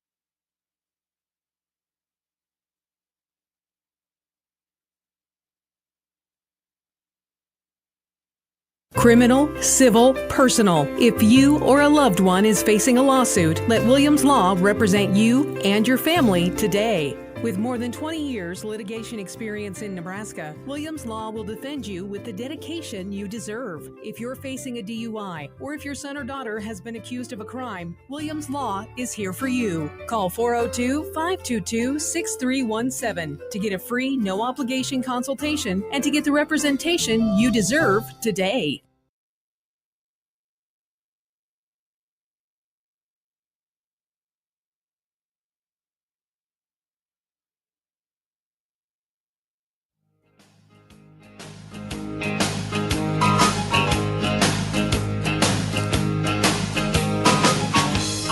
Not gonna get Country Road, am I? You're not getting it. Not gonna happen. The After Hours Lounge brought to you by Pyramid Contractors. Over a decade of being number one doesn't happen by accident. Head over to pyramidroof.com. Get a free estimate for your windows, your roof, your gutters, your siding. They do it all. Check out pyramidroof.com tonight. Logan Mosley is in the shotgun seat for Dan Campen and has to read a lot of words. Logan? Yes, I do. Unfortunately, reading not my strong suit. However, Good thing you're about to do it publicly for 11,000 people. No pressure. Go ahead. Well, the NFL, they're allowing their players to do what they're good at and let them play in the 2028 Olympics in Los Angeles. The exceptions or expectations. See, like I said, easy for you to say. Quite hard. Permission for any player under NFL contract to participate in tryouts, a limit of one player per NFL team. In addition, a team's designated international player to play for his or his home country. Purchase a league-wide insurance policies, a salary cap credit for any player who is injured, which you've briefly talked about. I believe that was yesterday. Expectation of an Olympic flag football team will establish medical staffs with NFL minimum standards and a schedule that does not unreasonably conflict with an NFL player's league and club commitments. Buy or sell? Was this the right move for the NFL? This was the absolute right move. You don't tell them no. You just put all the red tape you possibly can in the way to say, we tried and we did the right thing and we want you to be a patriot and do things the right way and represent your country. But here's all the hoops. Now jump. No, I do like the idea of it can only be one player per team. That way there's not too much burden placed on one team. Well, the insurance policy was the reason for that, by the way. And the schedule not unreasonably conflicting with a player's league or club commitments. Like, I think these are good ideas. But I will say, as I like to do, bring every conversation back to soccer. When it comes to the World Cup, that if a player is called up to his national team, his parent club has no choice but to release him for international duty. Right. Those are the rules according to FIFA. If you're called up to play for your country, you can either accept the call up or you can retire from international competition. Right. Those are your choices. And your parent club has no say in whether you do or don't. So, I mean, I think that there may be a situation where an NFL team may say, hey, our third string wide receiver is going to go to tryouts. Guess nobody else can go. Sorry. I think this is manipulable. Huskers get out of the third inning without giving up another run. They still trail 3-1 in the Big Ten tournament. Dan? It's one of our buy or sell questions. Sorry. Why are you stomping over Logan? Because I'm giving the update on what's going on in live sports. Okay. But I also buy. And I disagree with you a little bit, Jimmy. I don't think these are like too hard of rules or regulations to live by from the Olympic Committee and the NFL owners together. I actually think we're going to have a pretty decent flag football team, no matter who gets chosen. You think? Great take, Dan. Like, even if this is going to sound like a horrible thing to say, even if we trot out like third stringers from every team, like give me Trey Lance at quarterback. And I'm sure he'll be better than the majority of. Pretty sure Trey Lance is Canadian, and if he's not, he should be, so he has to play for them. We don't have to watch him wear our jersey. North Dakota is still part of the Union, Jimmy. Allegedly. What else we got? What else we got? I mean, I want to chime in here real quick. I'm surprised they didn't say anything about retired players. No mention of that at all. Randy Moss, what are you doing? Randy Moss. Oh, Tom Brady.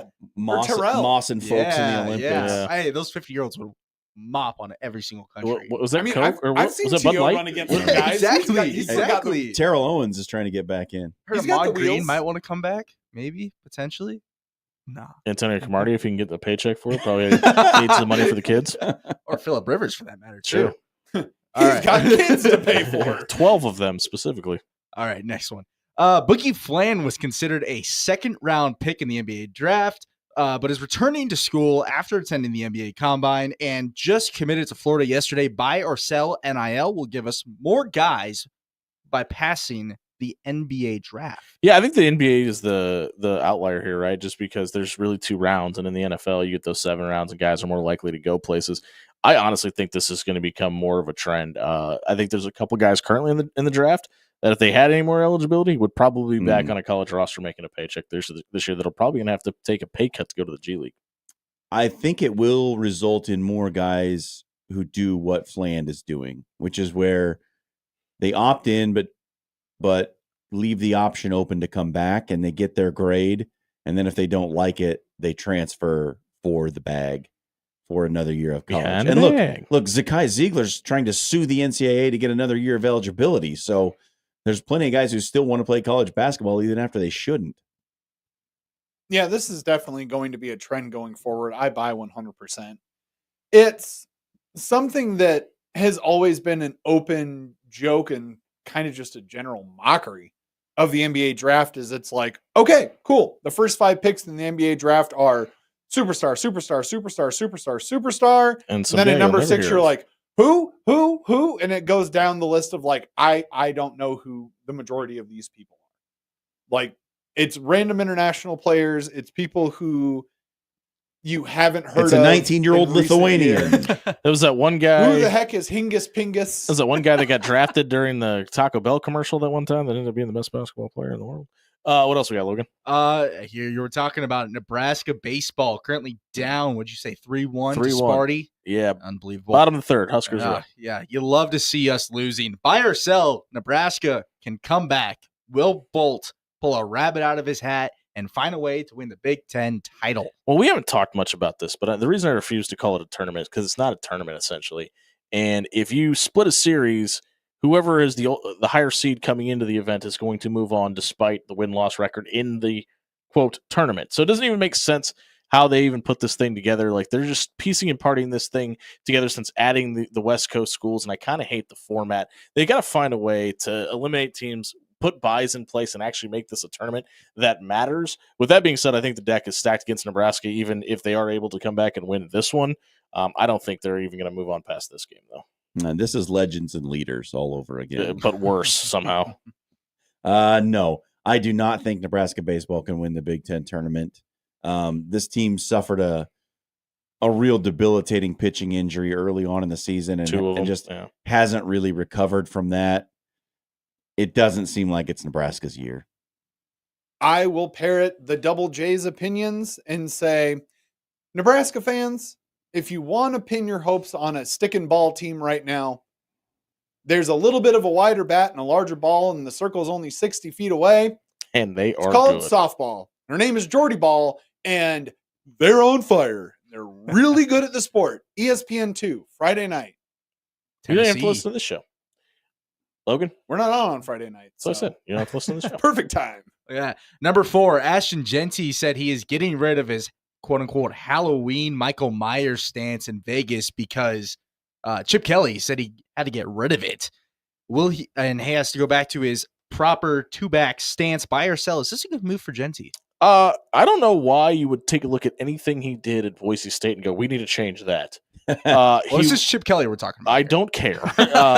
He was absolutely dominant. And listen, if it's not broke, you don't need to fix it. I would let him do whatever he's comfortable with. That's going to get him moving forward with a football.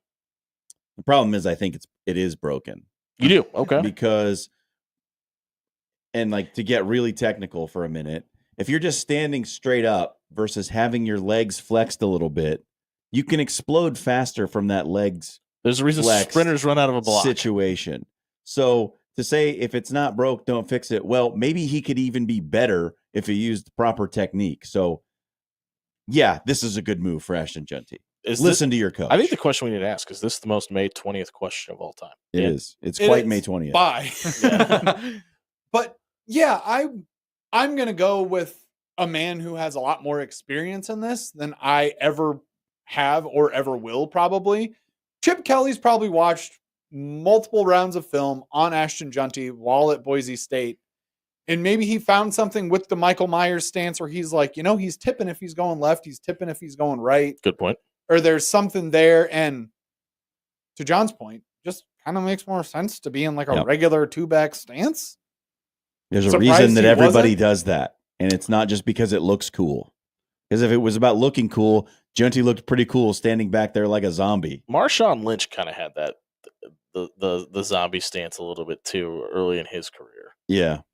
Marshawn Lynch also would just like kind of gyrate back and forth in the backfield and be like, I don't know what I'm doing yet, but I'm going to run through someone. The Buffalo Bills traded him for a sack of peanuts, and he went to the Seahawks and changed his whole outlook and became a monster. He caused an earthquake.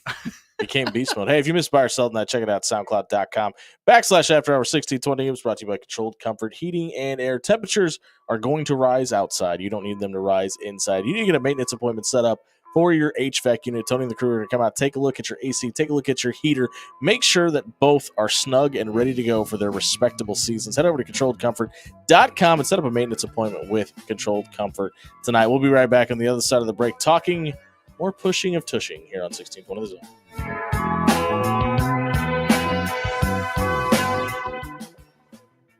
Hey, everybody, it's Jimmy Allen here for Bob Williams with Williams Law. You hear Bob come in here every week and talk about the major issues facing the sporting world.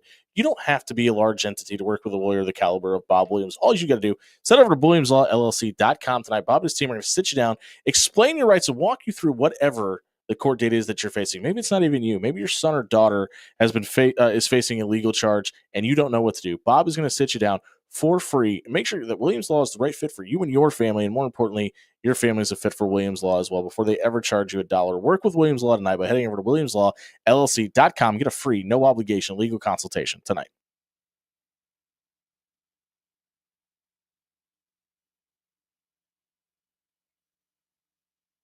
Cloudy, breezy, and cool into the evening with the temperature in the 50s. Skies will become partly cloudy later tonight, drop back to around 44 for the low, and then partly cloudy, breezy, and cool on Wednesday, a high around 66. I'm Chief Meteorologist Bill Ranby from KETV Newswatch 7.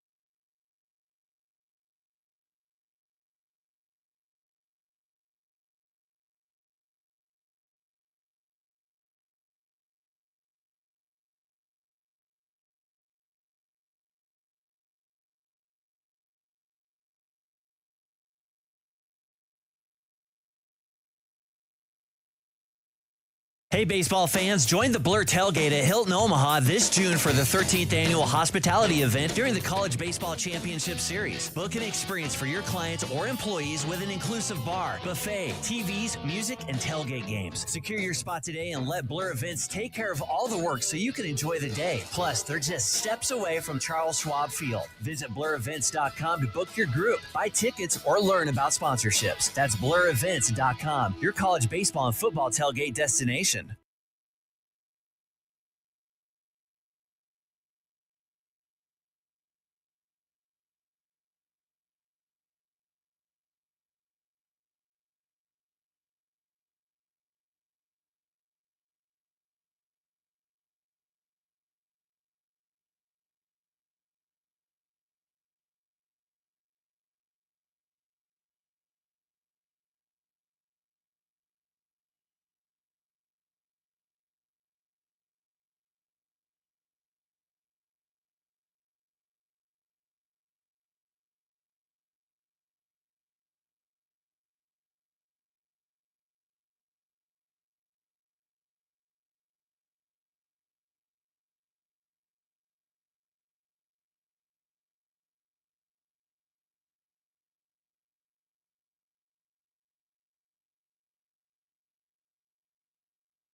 Hello. Angela, we have to break up. But why? Because you're a robot and I'm just a guy trying to get better internet. It's Aloe Fiber, isn't it? I always knew you wanted faster speeds. My contract isn't good enough for you. Face it, Angela, they let me talk to real people. Press 4 to break my heart. Oh wait, you already did. Visit aloefiber.com to switch today.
Ready to make a positive impact in a young boy's life? Join Big Brothers Big Sisters of the Midlands and become a mentor where you are matched up with a boy in the greater Omaha area. Over 50 boys are waiting for someone like you to guide and inspire them. Visit mentoromaha.org and sign up to make a difference in a boy's life. Don't wait, make a lasting impact today.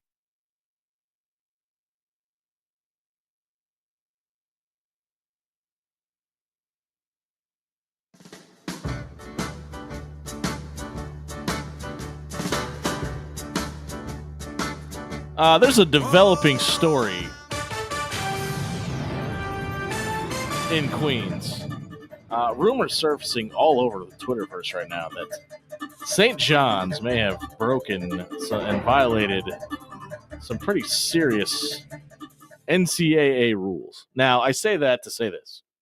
What does that mean in 2025? It could mean absolutely nothing, but what we know right now, Brody Sheets of ESPN is reporting that over $40,000 in gold chains, impermissible contact with boosters, improper benefits including free housing, meals, and other benefits not tied to NIL have been given out. Lucrative NIL deals on conditions of committing, which is kind of what I thought the point of NIL was anyway. But there's a lot of people that feel like Rick Pitino may be on borrowed time in Queens. I don't know if that's real. The Brody Sheets report? I don't know if the report of that is there are rumors swirling about St. John's, but just looking at this account, I don't know. I don't think you should trust it off the top. We'll try to dox it a little bit more, but there are reports coming out from multiple different sources that something is happening with St. John's right now. We'll try to keep you updated on if we get any more details going on, but I love how one of the top things on Twitter from Pitino Enthusiast says, after much speculation, I can confirm that Rick Pitino has found himself in a new scandal. Which just kind of happens every His ad is Don_Pitino. Yeah, nothing official has come out, but there is a lot of smoke to something going on in Queens. But we'll try to kind of keep you updated. Also, if you just search St. John's, the first thing that comes up is a Miss St. John's. She's a 4th grade teacher. Apparently, they did presentations about a famous person that they researched, and one kid is dressed up as Jim Tressel, full red vest and all. Nice. Shout out to that kid taking the swing. Just trying to do as much research as we can here on the fly. Yeah. Again, nothing official coming out. But one of the cool things is that we're starting to get is the information on games and schedules and things coming out. And St. John's going to take on Alabama. So right now, Rick Pitino slated to take on Nate Oates to open up the season. Creighton's secret, not so secret scrimmage will be against Iowa State this year.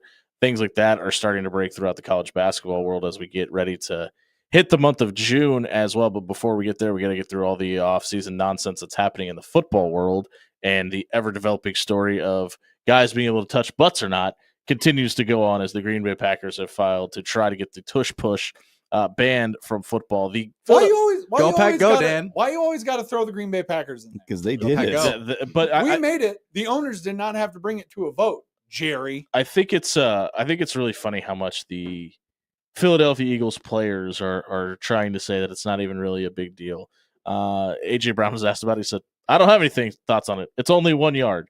And then Jordan Matila was saying things like, we don't really need to push them. We just got to have our offensive line fall forward and things of that nature. And he said he hates the name and he wants them to ban it for that reason, so he doesn't have to hear the words tush push anymore. But the Philadelphia Eagles seem to be pretty lockstep that they don't really care if this gets banned or not, because they feel like Jalen Hurts in that offensive line, if they need a yard, can probably get it for him anyway. Also, they still have Saquon Barkley. Yeah. Should they ban it? And we dug into this a little bit last night, and I'm still of the mind that, like, if we're going back to no aiding the runner, then just go back to no aiding the runner, man. Like, if that's what you want to do, then fine, do that. But don't say we're banning a specific play, because that's dumb.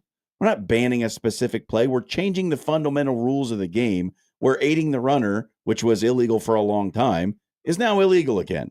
Like, to call it a ban on the tush push is stupid. Like, because that's not what it is. It's not banning a single play. You're going back to the old rules of football where you were not allowed to drag the runner down the field or aid them in any way in gaining yards. That was the rule. So to say, like, oh, we got to ban the tush push now, and that's what this is about, like, fine, you can call it that, but it's a stupid way to reference the change of this rule. It literally feels like you're discriminating against one team too. Like, there's literally no other reason to ban this other than Philadelphia got really good at it. But a bunch of teams are going to find out that if we go back to no aiding the runner, all the times when the offensive tackle grabs the running back by the shoulder pads and pulls him into the end zone, that's now illegal. You're not going to be allowed to do that anymore. When he's stacked up with two defenders and you run into his back and push him across the goal line, you can't do that anymore. We have so many of these rules in football now, specifically on the defensive side of the ball, where it's like, hey, you've got to be able to control your body mid-air while you've already jumped and make sure you don't hit certain things. Like, there's so many moving parts. I think it's ridiculous to even, like, clearly 9 times out of 10 when this happens, it's by design or it's supposed to happen, or the offensive player is just trying to help advance the football. But how many times do we just see guys run into each other and they end up falling forward or backwards one way or another, and it's not there's no reason to make that illegal. So there was a really good comment about this whole situation from one of John's guys, Luvu. As I think we can all remember if we watched that. Why is he one of your guys? Frankie Luvu. He's on Washington Commanders. Oh, I got you. Okay. Famously jumped over the line 3 times because they were at the 1 yard line. And he said, hey, I have a brain in between these two things called ears. They're going to run the tush push. And what I'm going to do is I am going to torpedo over the line and try to get to the quarterback and time out this snap count. Did it 3 separate times, was unsuccessful, half the distance to the goal every time. And finally, one of the refs was like, if it happens again, we're just awarding him a touchdown. See, the one thing that I get in all of this is we've seen this play stopped. Like, there have been times where I can't name it off the top of my head specifically. No, you're right, though. But this play has been stopped. There's no need to ban it. Just find a better way to defend it. And we've seen people defend this. I mean, if you want to take a look, the Rams did a great job, in my opinion, because I'm a Rams fan, drafting this year. And they drafted with the sole idea of, let's stop the run. Let's stop the tush push. They lost to the Eagles in the second round based on that play, but also because of other factors, too. You've got to realize you can stop these guys. You can find a way to stop Jalen Hurts. It's just a glorified QB sneak at the end of the day. You guys ready for a sentence that I never thought I would say out loud?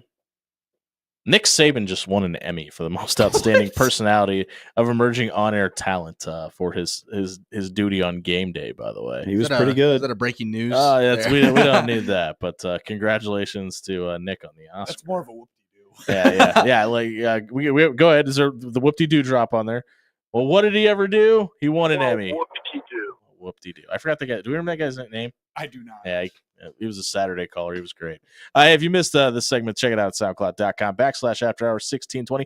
Find out what other trophy Nick Saban has finally added to his repertoire there. It was brought to you by Paul Davis Restoration. We all know that seasonal storms are going to affect you eventually in some way or another. Maybe there's a little bit of water getting behind the windows. Maybe your roof took a little bit of damage. You need to have some drywall replaced. Head over to pauldavis.com tonight or call our friends at Paul Davis at 402-553-0373 and work with Paul Davis to have your home restored to where it was before the damage happened. Call Paul Davis tonight. We'll be right back on the other side of the break with our Papillion Sanitation Trash Takes of the Night. 1627.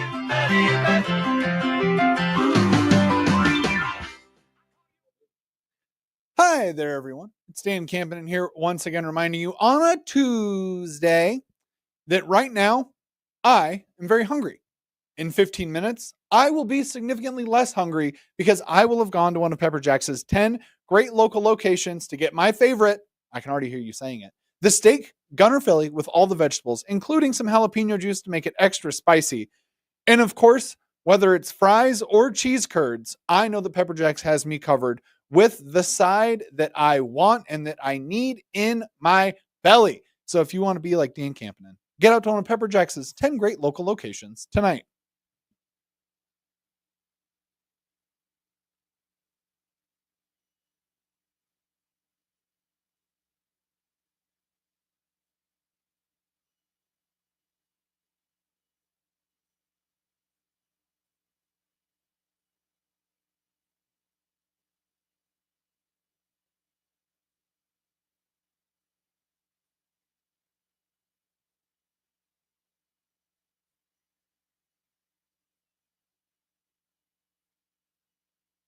When you shop local, you help strengthen our community. So if you need roof repair, gutters, siding, even windows, call local Pyramid Contractors. They're the #1 roofer in Omaha for more than a dozen years. Let Pyramid Contractors come and give you a free estimate. Give them a call at 402-502-9300. That's 402-502-9300. Or visit them online at PyramidRoof.com. Never settle for less.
Criminal, civil, personal. If you or a loved one is facing a lawsuit, let Williams Law represent you and your family today. With more than 20 years litigation experience in Nebraska, Williams Law will defend you with the dedication you deserve. If you're facing a DUI or if your son or daughter has been accused of a crime, Williams Law is here for you. Call 402-522-6317 to get a free, no obligation consultation and to get the representation you deserve today.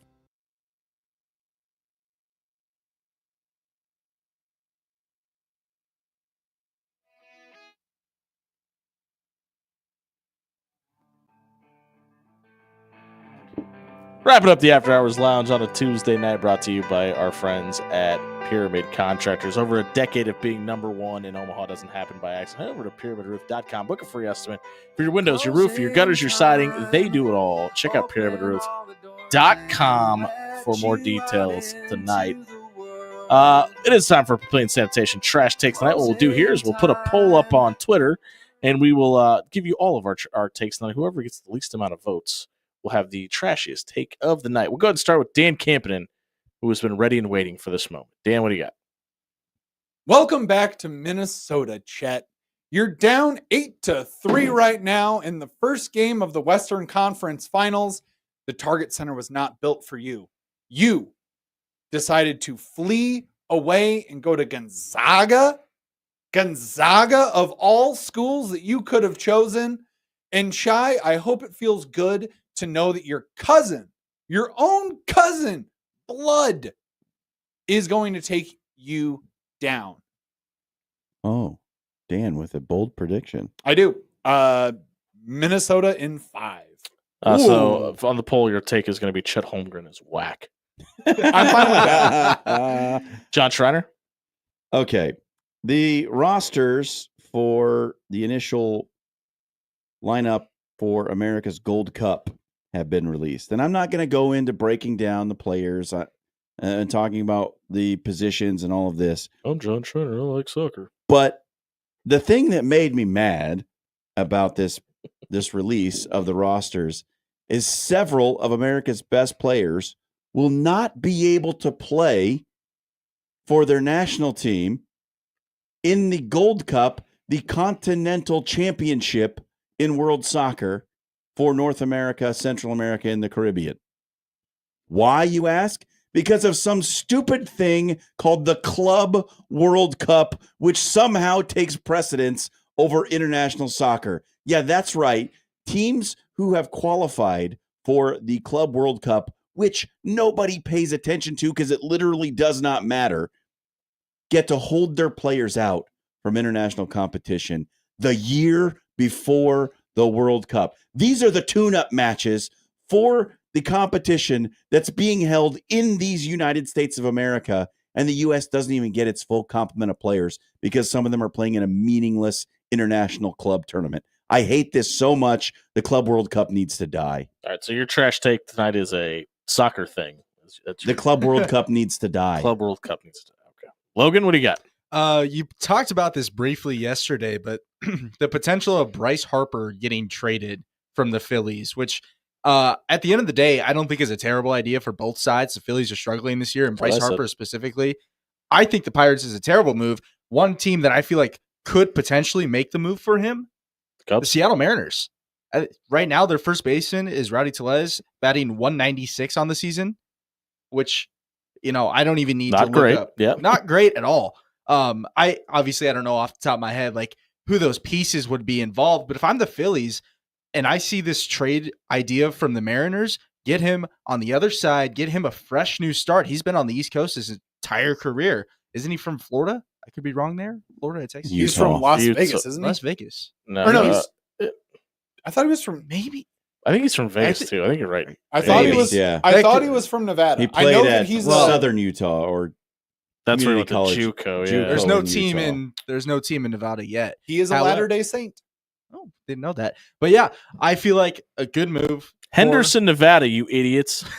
Somebody Which in is their Las radio- Vegas. somebody's screaming into their radio right now. But yeah, I feel like a good move for Bryce Harper and the Phillies is to move on, send him to Seattle, see what they can do there. If you don't want, if you really love Rowdy Tellez, if you're the manager for the Mariners, you could always DH a little bit, which would be kind of weird with Randy Arozarena, but I do feel like that's a good fit for the Seattle Mariners. Baseball's canceled, Logan. I think this is something I don't think anybody on this radio show was ever going to think I was going to say out loud. We need less pro wrestling on television.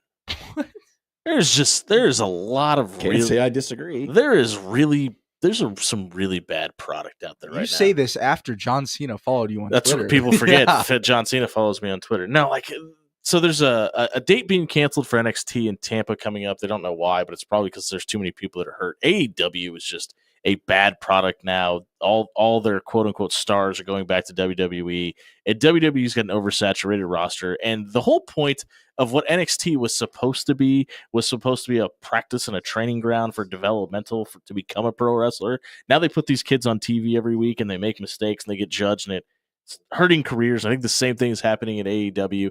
I just think they've just oversaturated the market on television. You don't have the stars that you had in the 90s, and you haven't developed them to kind of get the product where you need 5 shows on a week.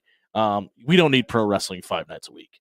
And I'm a diehard pro wrestling fan. So you got to find a way to figure your TV out and allow people to get better before you put them on national television and just go, here you go, kid. Good luck swimming in the deep waters. Hope you don't screw up in front of 4 million people because you're going to be a meme on the internet for the next week. I want to make that point about everything. And this is why I think that when we talk about college football coaches wanting practice to be a place where people can fail, and you don't want open scrimmages and you don't want spring games, I'm all for that, because people need to have a safe place where they can make mistakes. So when it does come time to deliver, they're not always worried about the other shoe dropping. Yeah, you need to pay your dues on the local circuit like Bob Backlund. That's right. He's a real American. Hey, this has been the After Hours Lounge. If you missed any of it, check it out at soundcloud.com/afterhours1620, where you can always get John Schreiner's hottest takes on professional wrestling. Tonight it was brought to you by Allo Business. If you have a managed service provider that's not giving you TV solutions, maybe you want voiceover solutions, you don't even have a phone system because your managed service provider is not providing it, Allo Business can do that. They'll give you data, business, TV, cybersecurity, voice solutions, and technology that you haven't seen yet in 2025. Head over to allobusiness.com to learn more, where you'll find a 24/7 live local representative to answer all of your questions. Check out allobusiness.com tonight. For Logan Mosley, Dan Campion, and John Schreiner, I've been Jimmy Allen. Happy National Rescue a Dog Day, everybody. Bark.